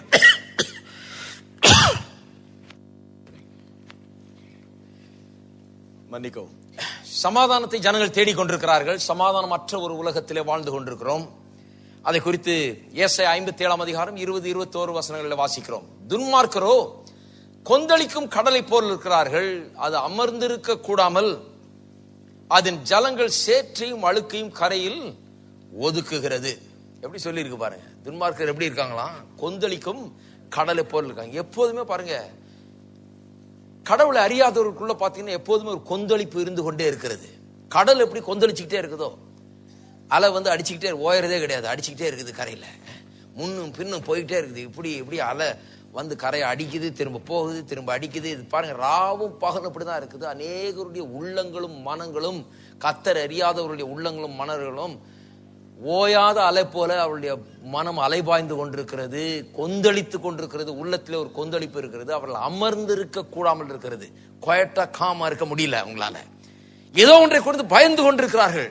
வரப்போற பில்லுகளை குறித்து பயம், கடனை குறித்து பயம், வியாதியை குறித்து பயம், மரணத்தை குறித்து பயம், அந்த பயம் இந்த பயம், 1008 பிசாசு குறித்து பயம். சில கிறிஸ்தவர்கள் இயேசு வந்துருவாரோன்ற பயம். ஏன்னா வந்தா நீ போவாயோ என்று பிரசங்கம் நடக்குது. போவா என்ற பிரசங்கம் நடக்கிறது இல்ல. போவாயோ போவாயோன்னு அதே விட்டுறாங்க. திரும்பி வீடு கூட்டம் முடிஞ்சு போன போவேனோன்ட்டு போயிட்டு இருக்கான். பாவம், நானும் போவேனோ, நீ போவியா, நான் போவியான்னு எல்லாவற்றை குறித்து பயம். பாருங்க, அப்படிதான் உலகம் இருக்கிறது. அநேக கிறிஸ்தவர்கள் நீதியை புரிந்து கொள்ளாதவர்கள், தங்களுடைய நிலையை புரிந்து கொள்ளாதவர்கள் அப்படிதான் இருக்கிறாங்க. பாருங்க, அவர்களுக்கும் அவிசுவாசிகளுக்கும் பெரிய வித்தியாசத்தை பார்க்க முடியாது. அதே நேரத்தில் பார்ப்பீங்க, கிறிஸ்தவ விசுவாசிகள் அவிசுவாசிகளை போலவே இருப்பாங்க. ஏன்னு சொன்னா அவர்களுக்கு பெரிய சத்தியம் ஒண்ணும் விளங்கல. அதனாலதான் கிறிஸ்தவர்னு பேரு ஜேம்ஸ் ஜார்ஜ் ஜோன்ஸ் வச்சிருந்த போதும் அவர்களுடைய பயமெல்லாம் அவனுக்கு இருக்கிற பயம் தான் இவங்களுக்கு இருக்குது. அந்த துன்மார்க்கனுக்கு இருக்கிற தோல்வியின் உணர்வு தான் இவங்களுக்கு இருக்குது. அவனுக்கு பிசாசின் மேல எவ்வளவு பயம் இருக்குதோ அந்த பயமும் இவனுக்கு இருக்குது, அதுக்கு மேலேயும் இருக்குது. ஏன்னு சொன்னா ஏதோ ஞானஸ்தானம் எடுத்திருக்காங்க, கோயிலுக்கு போறாங்க, கிறிஸ்தவ குடும்பத்தில் பிறந்திருக்கிறாங்க, பேரெல்லாம் கிறிஸ்தவ பேரா இருக்கிற ஒளி. ஆனா சத்தியம் சரியா விளங்கல, தாங்கள் யார் என்பதை அவர்களுக்கு விளங்கி கொள்ளாமல் இருக்கிறார்கள். வேதவசனம் சொல்லு, துன்மார்க்கர் கொந்தளிக்கும் கடலை போல் இருக்கிறார்கள், அவர்கள் அமர்ந்து இருக்க கூடாமல் இருக்கிறது. அவர்களுக்குள்ள ஏதோ அலைப்பாயுது, உள்ள அப்படியே ஆட்டங்க. எப்ப பார்த்தாலும் மனம் அப்படியே சேற்றியும் சகதியும் அழுக்கையும் கரையில் ஒதுக்குகிறது போல அப்படியே உள்ளத்துல எல்லாம் பெரிய ஒரு கொந்தளிப்பு நடந்து கொண்டிருக்கிறது. 21ஆம் வசனம் சொல்லுது, துன்மார்க்கருக்கு சமாதானம் இல்லை என்று தேவன் சொல்லுகிறார். அது ஏன் அப்படி இருக்குதுன்னா சமாதானமே கிடையாது. ரட்சிக்கப்படும் போது நடக்கிற ஒரு பெரிய காரியம் என்ன சொன்னால், மனுஷனுக்கு உள்ளத்திலே ஒரு பெரிய சமாதானம். இதை அறிந்து கொள்ள வேண்டும். தேவனோடு அவனுக்கு ஐக்கியம் உண்டாகிறது, தேவனுக்கு முன்பாக நிற்கக்கூடிய திராணியை பெற்றுக் கொள்கிறான். அதனால அவனுக்குள்ள என்ன ஆகிறது, ஒரு பெரிய சமாதானம் வருது. அவன் அதே சூழ்நிலையில தான் வாழ்றான், அந்த உலகத்துல தான் வாழ்றான். அவனும் வேலைக்கு போறான், அவனும் தீயவர்களை சந்திக்கிறான், அவனும் பொல்லாத சூழ்நிலைகளை சந்திக்க வேண்டியதா இருக்கிறது. இருந்தாலும் அவனுக்கு கர்த்தர் என்னோட இருக்கிறார், கர்த்தருடைய முகத்தை நான் கம்பீரத்தோட பார்க்க முடியும். காலையில் எழுந்தவன கர்த்தருடைய முகத்தை நான் சந்தோஷத்தோடு பார்த்து நான் அவரை கேட்க முடியும். நான் கேட்கிறதையெல்லாம் பெற்றுக்கொள்ள முடியும். என்னுடைய நீதி எனக்கு திரும்ப கொடுக்கப்பட்டிருக்கிறபடினால் தேவனுக்கு முன்பாக நான் நிற்க முடியும் என்கிற உணர்வு அவனுக்கு இருக்கிறபடினாலே, எவ்வளவு உங்களை எல்லார போல ஒரே சூழ்நிலையில் அவனும் வாழ்றான், அதே உலகத்தில் தான் அவனும் வாழ்றான், அதே பிரச்சனையில் தான் அவனும் சந்திக்கிறான். ஆனால் உள்ளத்துல கொந்தளிப்பு கிடையாது. இருக்கீங்களா? உள்ளத்துல கொந்தளிப்பு கிடையாது. ஏன்னு சொன்னா உள்ளத்துல தன்னை அறியாமலே விசுவாசம் எழும்புகிறது. அவனுக்கு என்ன விசுவாசம்? கர்த்தருடைய தகப்பன் நீதிமானை ஒருபோதும் தள்ளாட விடமாட்டார், என்னை விட்டு விலகுவதும் இல்லை, என்னை கைவிடுவதும் இல்லை என்று அவர் வாக்கு பண்ணி இருக்கிறாரே. நான் இன்றைக்கு காலையில போகும்போது அவர் என்னோடு கூட வருகிறார். எனக்கு எதிராக எழும்புகிற ஆயுதங்கள் ஒன்றுமே வாய்க்காமற் போகும், நான் செய்வதெல்லாம் வாய்க்கும். எதிரிகள் ஒரு வழியாய் வருவார்கள், 7 வழியாய் ஓடி போவார்கள். நான் கையிட்டு செய்யற எல்லா வேலையிலும் கர்த்தர் ஆசீர்வாதத்தை கட்டளையிடுவார். இதே தான் அவனுக்குள்ள இருக்குது பாருங்க. அப்ப அதே உலகம் தான், அதே பிரச்சனைகளை தான் அவன் சந்திக்கிறான், அதே சவால்களை அவன் சந்திக்கிறான். ஆனால் அவனுக்குள்ளே அமர்ந்திருக்கக்கூடிய ஒரு நிலை இருக்கிறது. தான் சங்கீதம் 46 சொல்லிருக்கலையா, அமர்ந்திருந்து அறிந்து கொள்ளுங்கள் நானே தேவன் என்று. நீ உட்கார்ந்து வேடிக்கை பாருன்றார் கர்த்தர், நான் என்ன பண்றேன்னு. அமர்ந்திருக்க தெரிந்தவர்கள் கிறிஸ்தவர்கள் யாருன்னா உள்ளத்துல ஒரு பெரிய சமாதானம். சூழ்நிலை மோசமா இருக்கலாம், ஆனா உள்ளத்துல பெரிய சமாதானம். கர்த்தர் என்னோடு இருக்கிறார், வெற்றி என்னுடையது, தோல்வி எனக்கு கிடையாது, கர்த்தர் எனக்கு நிச்சயமாய் வெற்றியை தருவார் என்கிற எண்ணம் உள்ளத்திலே இருக்கிறது. அந்த சமாதானம் தேவனிடத்துல சமாதானம் இருக்கிறபடினாலே அவனுக்கு உள்ளத்தில் ஒரு பெரிய தைரியமும் அமைதியும் இருக்கிறது. 5வது, அவனுக்கு விடுதலை கொடுக்கப்படுகிறது. நீதி கொடுக்கப்படும் போது என்ன கொடுக்கப்படுகிறது என்பதை குறித்து போதித்து வருகிறோம். முதலாவது, நீதி கொடுக்கும் போது தேவனுக்கு முன்பாக நிற்கக்கூடிய திராணி கொடுக்கப்படுகிறது. 2வதாக, அவனுக்கு தேவனோடு ஐக்கிய கொள்ளக்கூடிய ஒரு ஐக்கியம் கொள்ளக்கூடிய ஒரு நிலை உண்டாகிறது, அது கொடுக்கப்படுகிறது. மூன்றாவது விசுவாசம் கொடுக்கப்படுகிறது. நான்காவது சமாதானம். ஐந்தாவது விடுதலை. விடுதலைனா சுதந்திரம். எல்லா சுதந்திரத்தை காட்டிலும் பெரிய சுதந்திரம் என்னன்னா, நான் பாவி, நான் அருகதையற்றவன், நான் தகுதியற்றவன், என்னுடைய ஜெபத்தை கூட கர்த்தர் கேட்கிறாரா? இப்படிப்பட்ட உணர்வுகள்ல இருந்து ஒரு விடுதலை. நான் ஒன்றுமில்லை, நான் எம்மாத்திரம், நான் குப்பை, நான் தூசி, நான் தேவன் முன்பாக நிற்க கூடாதவன் என்கிற, நான் பாவி அப்படி என்கிற உணர்வில் இருந்து ஒரு பெரிய விடுதலை.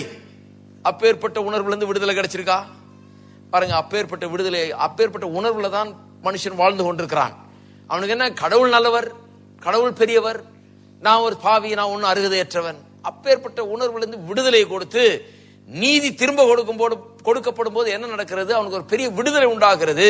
குற்ற உணர்விலிருந்து அவனுக்கு ஒரு பெரிய விடுதலை உண்டாகிறது.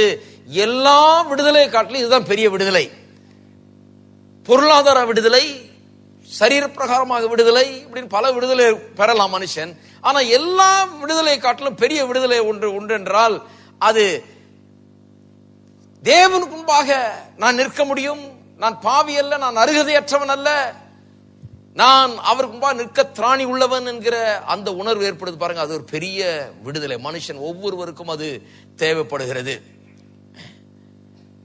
அதான் இயேசு சொல்றார் பாருங்க, என்னுடைய பிதா எல்லாரை காட்டிலும் பெரியவர். அந்த உணர்வு, அது ஒரு பெரிய விடுதலை பாருங்க. எனக்குள் இருப்பவர் இந்த உலகத்தில் இருக்கிற காட்டிலும் பெரியவர். அதுதான் விடுதலை.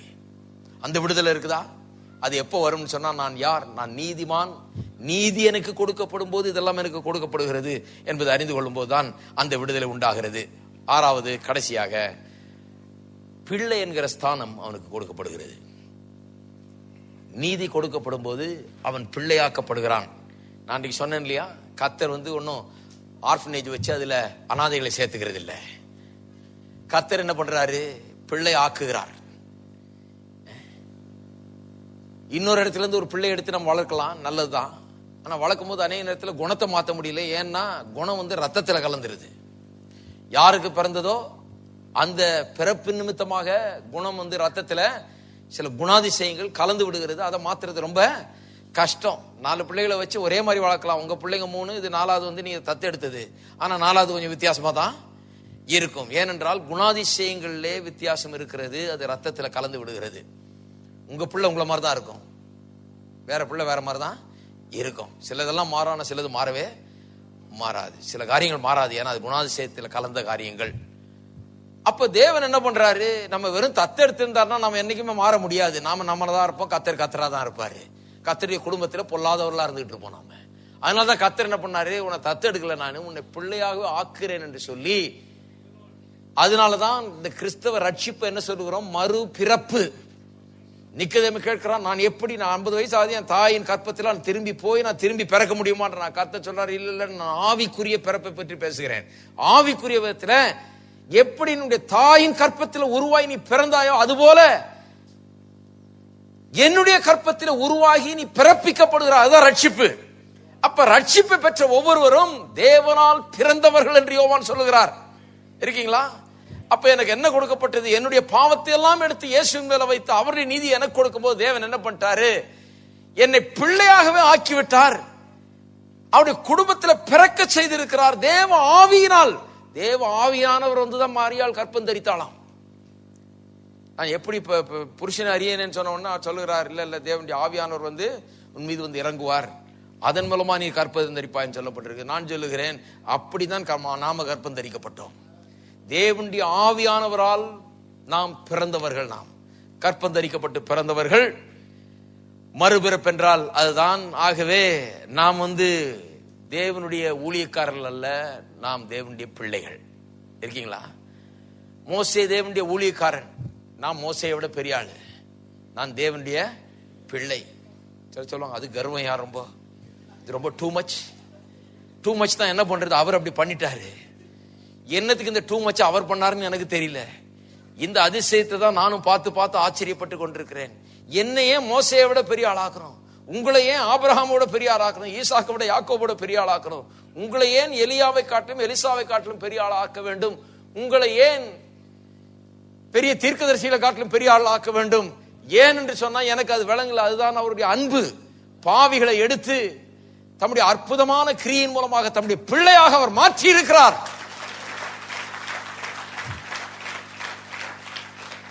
நான் ஆபிரகாமுக்கு அடிமையா இருந்தாலும் சந்தோஷமா இருப்பேன்.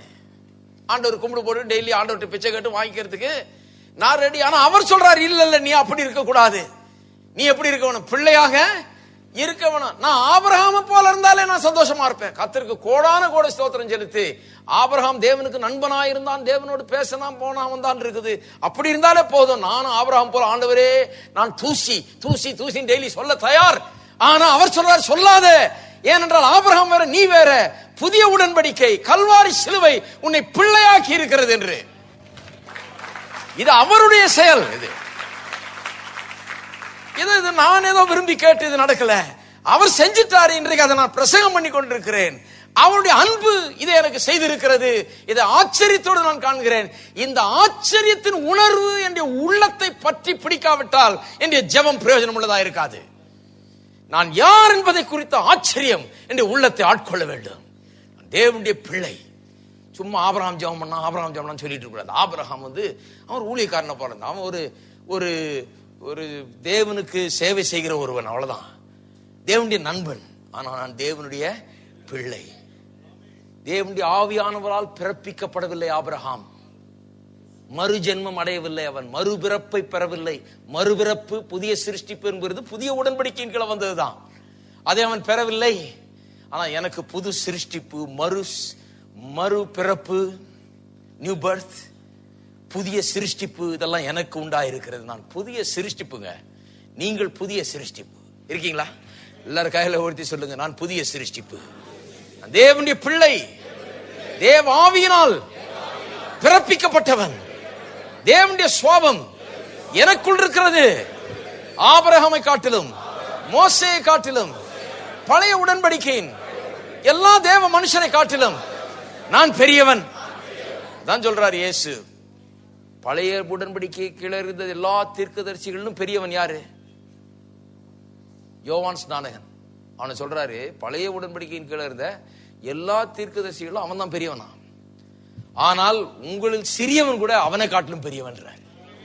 ஹலோ,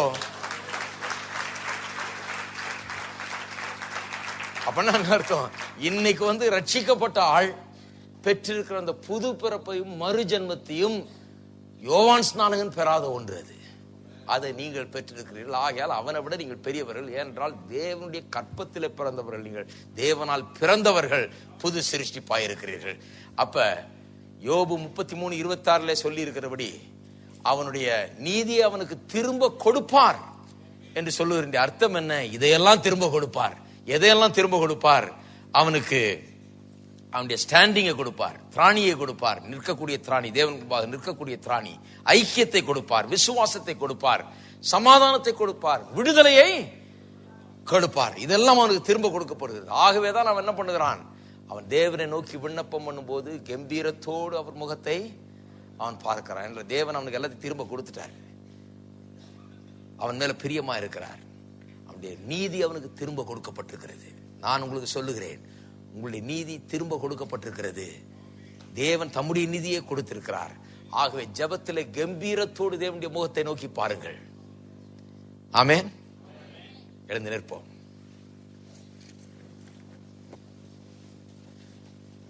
ஹல்லேலூயா. இது புதிய உடன்படிக்கை ஜெபத்தின் மாபெரும் மேன்மை. அது என்ன? என்னுடைய நீதி.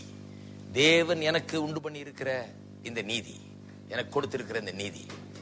அவருக்கு முன்பாக எப்படி நிற்கிறேன்? ஜெபத்திலே கம்பீரத்தோடு நிற்கிறேன். இல்லையா? கிறிஸ்தவர்களா நீங்க நிறைய பண்ண தயார், சாஷ்டாங்கமா விழ தயார், உருள தயார், கெஞ்ச தயார், பிச்சை கேட்க தயார். அதெல்லாம் நீங்க பிரசங்கம் பண்ணனா அற்புதமான பிரசங்க யாருங்க? நல்லா சொன்னாரு. மல்லாக்கா விழணும்னாரு, மோங்குப்புற விழணும்னாரு. இதுக்கெல்லாம் வசனம் எல்லாம் நிறைய இருக்குது. ஆனா நான் சொல்றேன், மோங்குப்புறமும் விழ வேணாம், மல்லாக்காவும் விழ வேணாம். கம்பீரத்தோடு தேவனுடைய முகத்தை பாருங்கள். அதான் ஜெபம். ஹல்லேலூயா.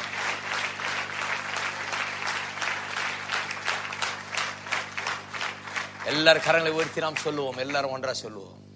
எல்லாரும் கரங்களை உயர்த்தி, நான் தேவனை நோக்கி விண்ணப்பிக்கும் போது கம்பீரத்தோடு அவருடைய முகத்தை பார்க்கிறேன். ஏனென்றால் தேவன் என் மீது பிரியமாயிருக்கிறார். பிதாதாமே உங்களை நேசிக்கிறார் என்று இயேசு சொல்லி இருக்கிறார். தேவன் என் மீது பிரியமாயிருக்கிறபடினால் கம்பீரத்தோடு அவர் முகத்தை ஜெபத்திலே நான் பார்க்கிறேன். என்னுடைய நீதி எனக்கு திரும்ப கொடுக்கப்பட்டிருக்கிறது. தேவனே தம்முடைய நீதி எனக்கு கொடுத்திருக்கிறார். இது எனக்கு ஜெபத்திலே வெற்றி கொடுக்கிறது. தேவன் முன்பாக கம்பீரமாய் நிற்கிறேன். ஹல்லேலூயா.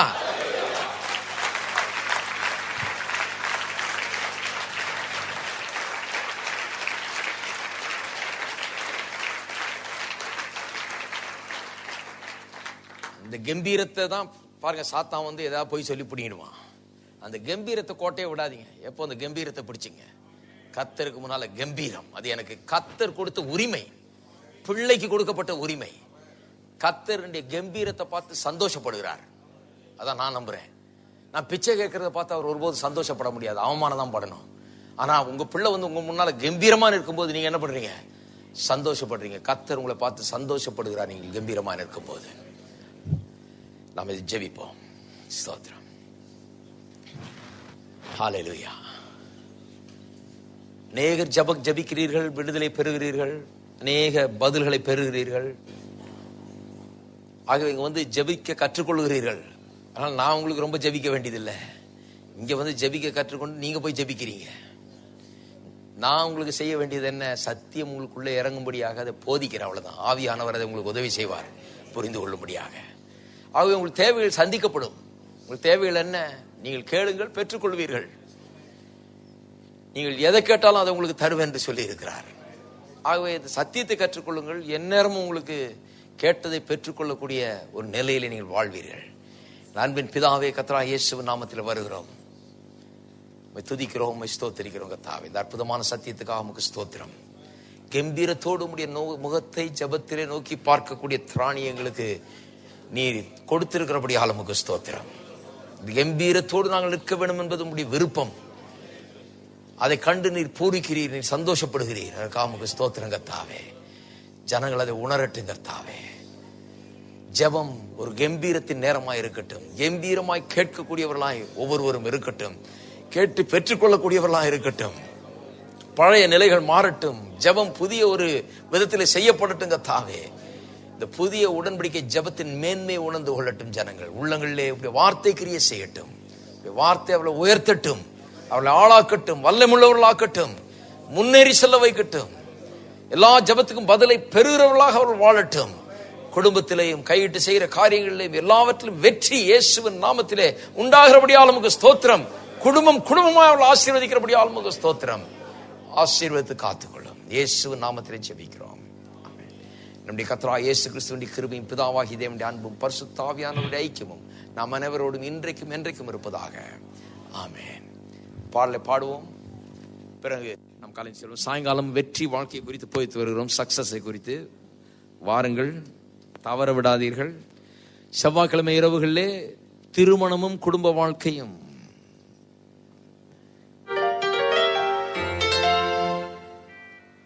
திருமணமும் குடும்ப வாழ்க்கையும் குறித்து பேசுகிறோம். இந்த வாரம் தொடருவோம்.